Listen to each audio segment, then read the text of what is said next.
Bharatiya Janata party కుటుంబ సభ్యులందరికీ శ్రీరామనవమి శుభాకాంక్షలు. ఈరోజు 1980వ సంవత్సరం ఏప్రిల్ 6వ తారీఖున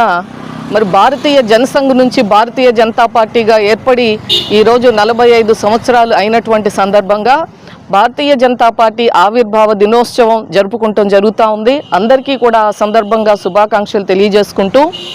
ఏదైతే nation first party second self last అనేటువంటి నినాదంతో అంత్యోదయ స్ఫూర్తితో ఈరోజు భారతీయ జనతా పార్టీ మరి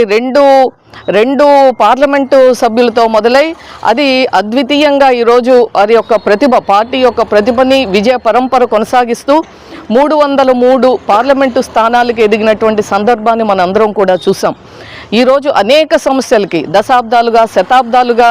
అపరిష్కృతంగా ఉన్నటువంటి సమస్యలన్నిటికీ కూడా పరిష్కారం చూపిస్తూ ఏదైతే ఈ దేశానికి ఒక రక్షణ కవచంగా ఉన్నటువంటి భారతీయ జనతా పార్టీ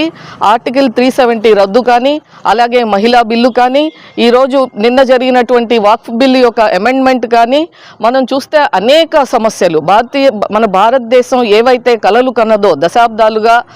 కొన్ని అపరిష్కృతంగా ఉన్నటువంటి అయోధ్య రామ మందిరం కొన్ని శతాబ్దాలుగా ఉన్నటువంటి ఆ సమస్యను కూడా తీర్చి మనందరికీ కూడా భవ్యమైన దివ్యమైన రామ మందిరాన్ని కట్టించి ఈ దేశ ప్రజలకు అంకితం చేసినటువంటి భారతీయ జనతా పార్టీకి, ఆ పార్టీలో సభ్యులుగా ఉన్నటువంటి మనందరికీ కూడా ఎంతో సంతోషించదగినటువంటి విషయం. ఈ యొక్క భారతీయ జనతా పార్టీ ఎదుగుదలలో మరి కష్టపడి పనిచేసి వారి యొక్క కాలాన్ని ప్రాణాలని త్యాగం చేసినటువంటి లక్షలాది మంది కార్యకర్తలు, వేలాది మంది నాయకుల్ని ఈ సందర్భంగా స్మరించుకుంటూ వారందరికీ కూడా మరి ఘనంగా నివాళులు అర్పిస్తూ మన పార్టీ యొక్క కార్యకర్తలందరికీ కూడా మరొక్కసారి శుభాకాంక్షలు తెలియజేసుకుంటూ ముగిస్తున్నాను.